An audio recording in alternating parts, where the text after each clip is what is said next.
Actually, itong pag-uusapan natin ngayon mga karungapsat, kung interesado kayo sa aking sasabihin, ay about car insurance.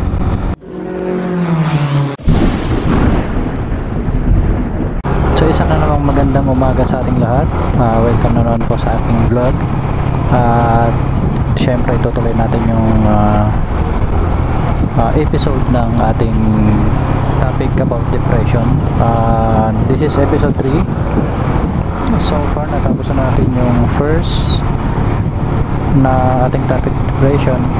At ang topic ay You're Not Alone. Alright, yung episode 1. At yung episode 2 is You Are Loved. Okay, and this is episode 3. The title is You Are Valued. Okay, so do you feel like you're not worth much anymore, mga karungapsat? Like you're damaged goods? The Bible couldn't be more clear about how valued you are in the eyes of God, mga karungapsat. No matter what you tell yourself in your lowest moments, okay, the truth is that God created you as His perfect masterpiece. Alright, just remind that, mga karungapsat. And for you form my inwards parts. Okay, you covered me in my mother's womb. Alright, I will praise you, for I am fearfully and wonderfully made. Marvelous are your works, and that my soul knows very well. Okay, Psalms chapter 139 verse 13 to 14. Okay, in God's eyes you are fearfully and wonderfully made.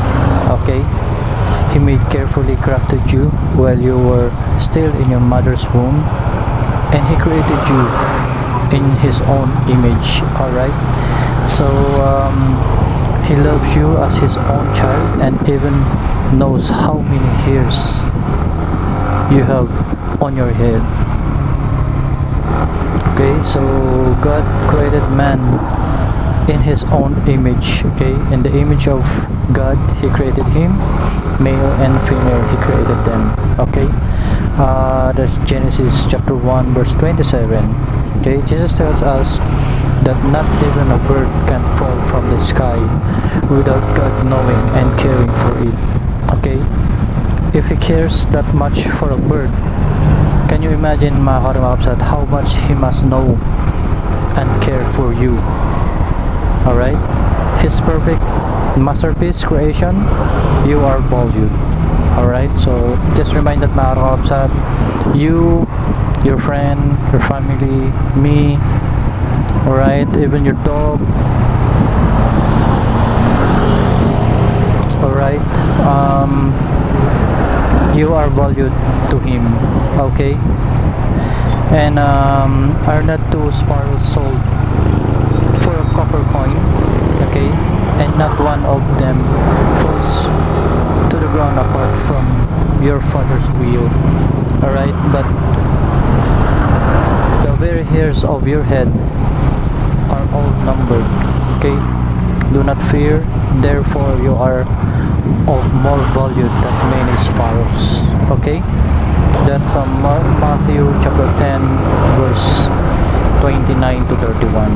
Okay, so mga karungapsat, just take a moment now to pray this to God.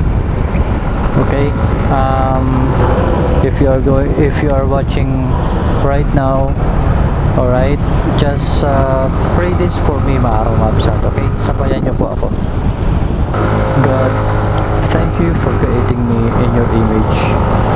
Please help me always remember that I am fearfully and wonderfully made, and that I am valued so deeply in your eyes. When I start to think that I'm worthless or just taking up space, please remind me of the truth that I am your perfect creation. In Jesus' name I pray, Amen. Alright, so thank you again, mga karungapsat, sa pakikinig ng aking sharing this morning. Okay, you sa mga nakikinig ng aking sharing. I hope na nakakatulong ako sa inyo at sa inyong mga kaibigan. Okay, ang may tutulong lang natin sa ating mga kaibigan, even in our family, mga karabsat, is to share these words that I'm sharing in my vlog. Okay, the first one is about anxiety, and ito, mga karabsat, is depression. Alright, sana mai-share natin to sa ating mga kababayan, okay, sa ating mga kaibigan. Okay, by sharing this word of God na karamamsat, pakishare na lang po sa ating mga social media. Okay, napaka thankful ako kay God kasi meron natin mga social media na marireach natin yung mga tao na hindi nakakapakinig. Okay, through Facebook, syempre halos lahat ng mga tao ngayon ay may Facebook, right? And lahat ng mga ngayon, karamihan may mga wifi, so nanonood sila ng mga YouTube, ganon, di ba?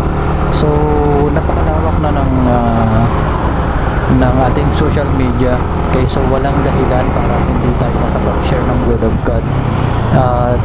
Alam ko na kailangan natin to sa panahon ngayon.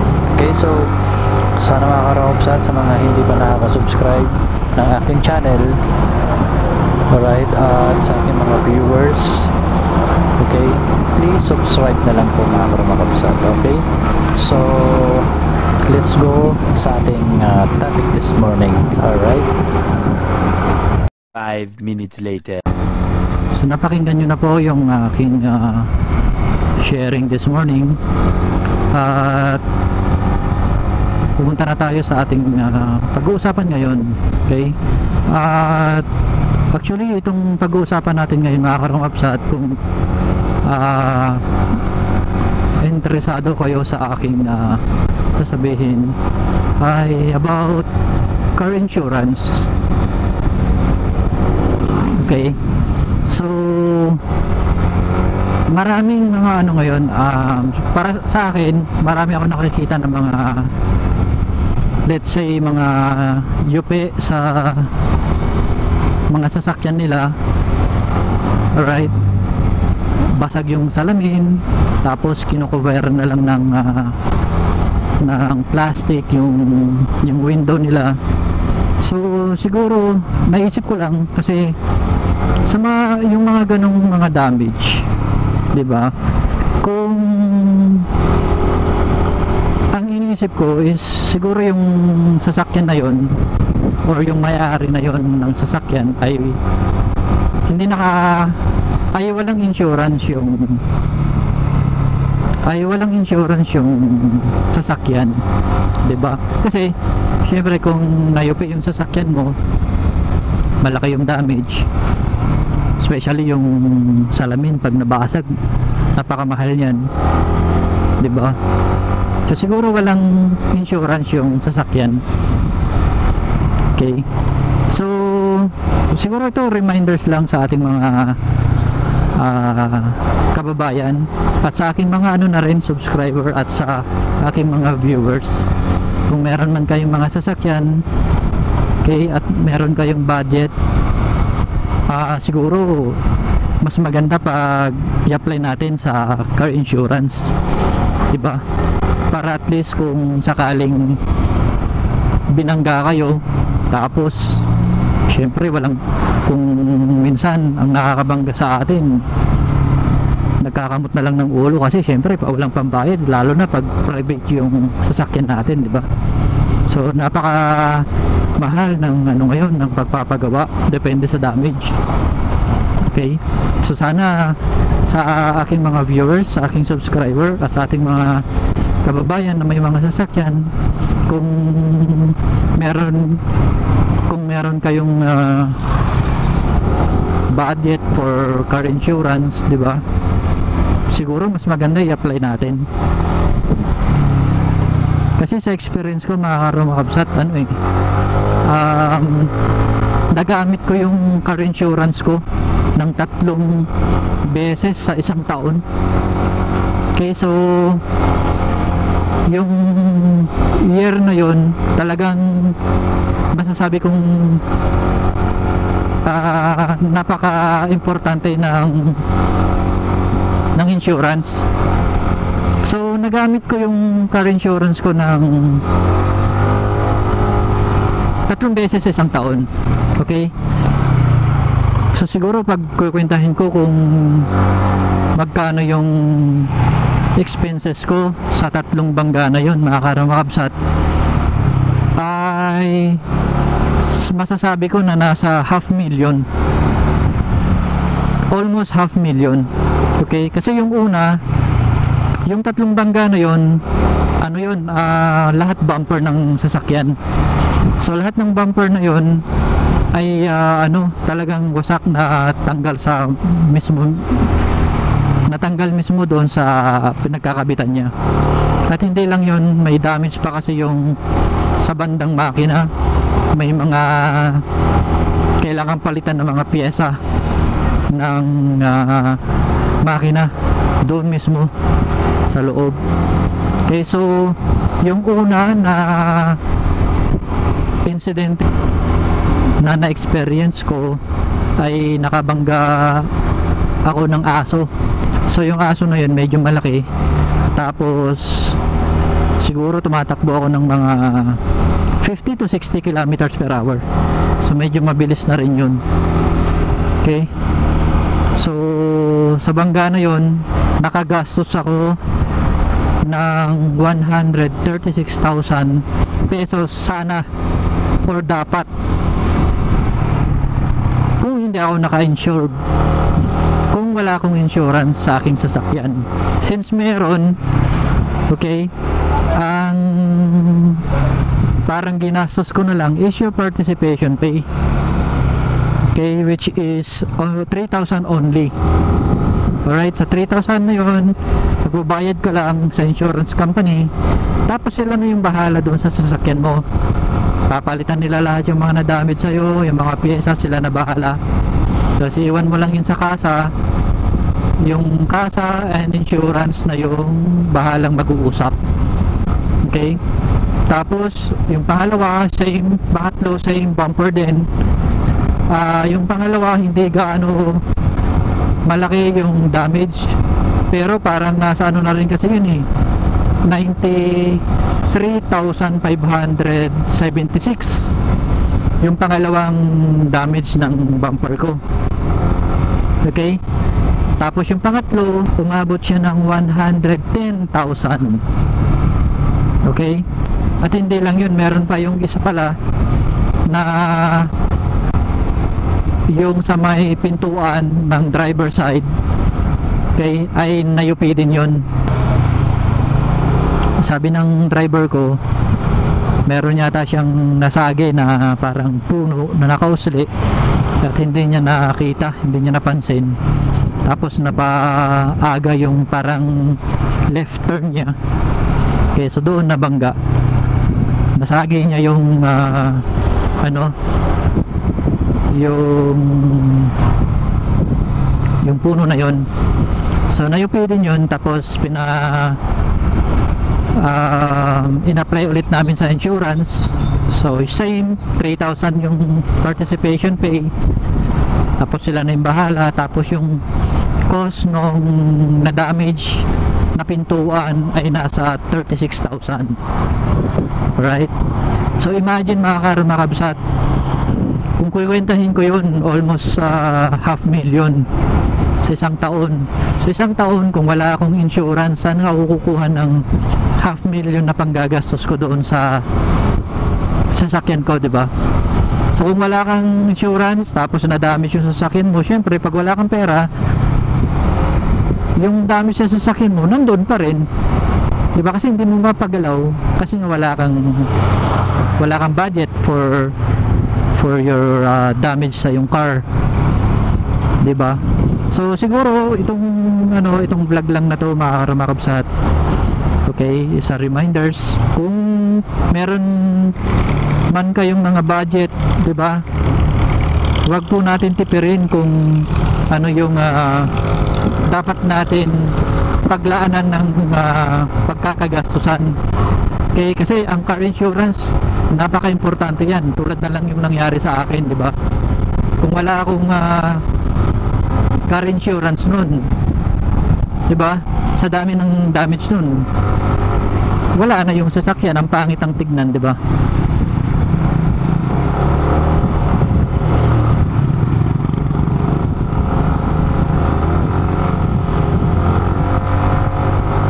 Kaya sa mga nagtatanong kung magkano yung insurance ng kotse ko dati, ang kotse kasi iba yung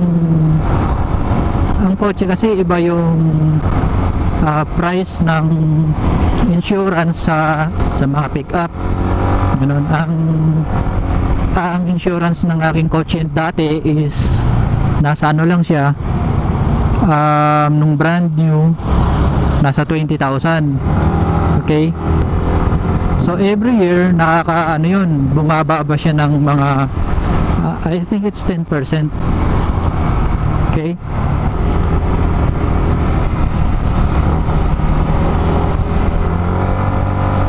Tapos ngayon yung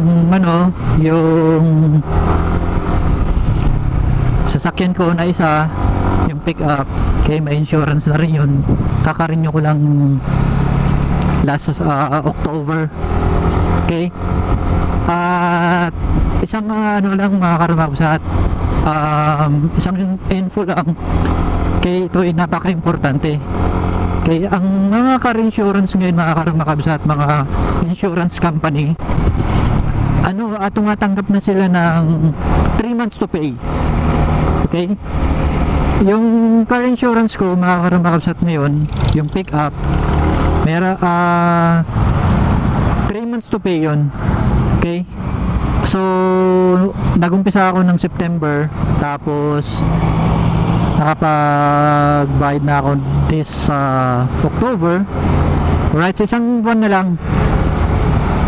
Right, so hindi siya mabigat mga karumakabsat. Alright, so sana pag kayo ay kukuha, tanungin nyo lang yung mga insurance company kung tumatanggap sila ng 3 months to pay. Okay? Kasi syempre ako, wala akong budget na pang cash, kasi mahal naman talaga ang car insurance. Pero kahit mahal yan, importante naman kasi. Okay? So sana mga kabsat ay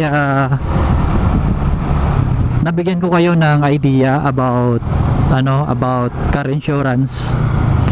Okay, kung gaano siya ka-importante. At syempre nabanggit ko na rin sa through my experience. Okay, syempre sa mga ibang mga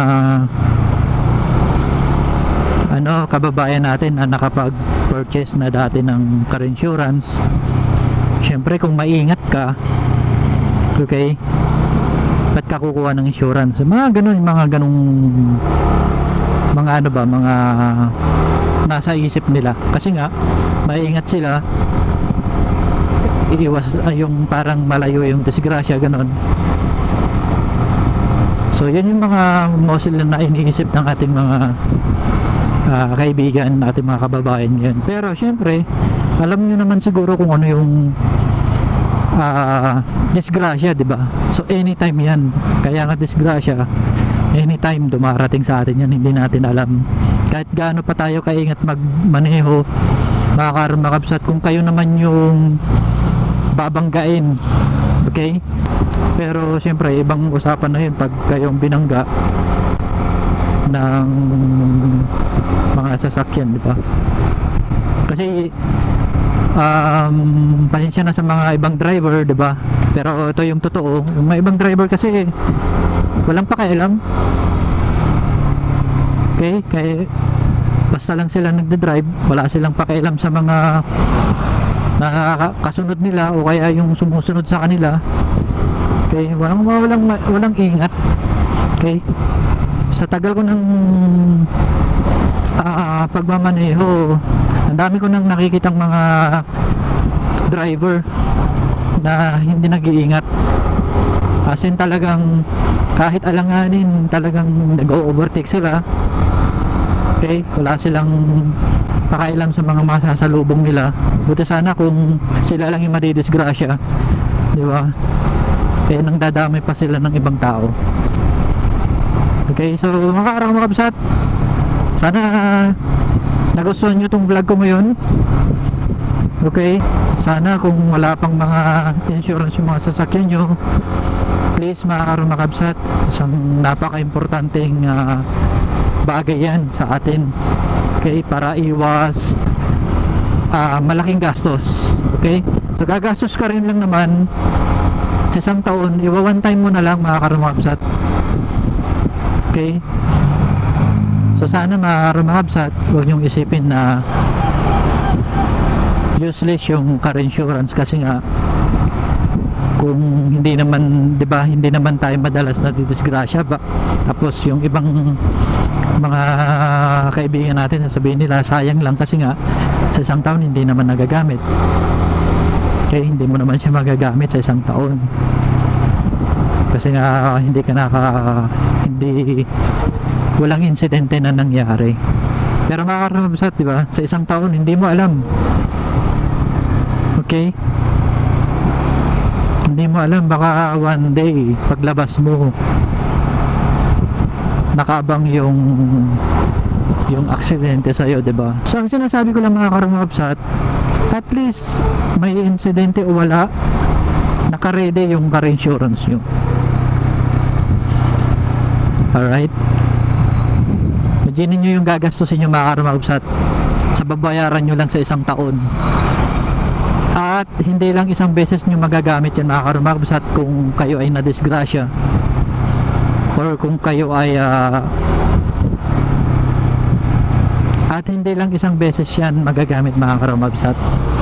Kung ilang beses ka nakasagi ng poste, kung meron ka mang naatrasan, kung meron ka mang nabangga, okay, kahit ilang beses pa yan sa isang taon magagamit mo yan.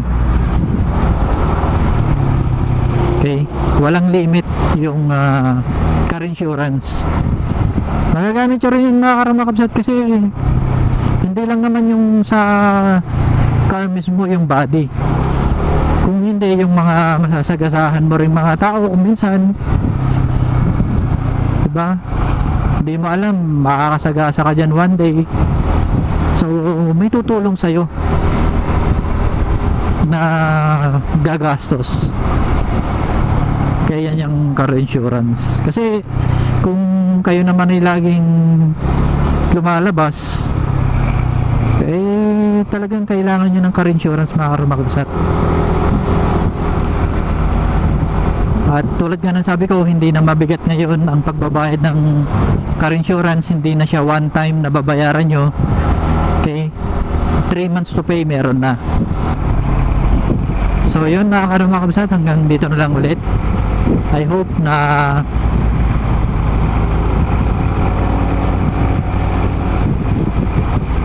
mabigyan ko kayo uli ng idea kung gaano ka-importante ang car insurance. Right, so I think see you in my next vlog again mga karangapsat.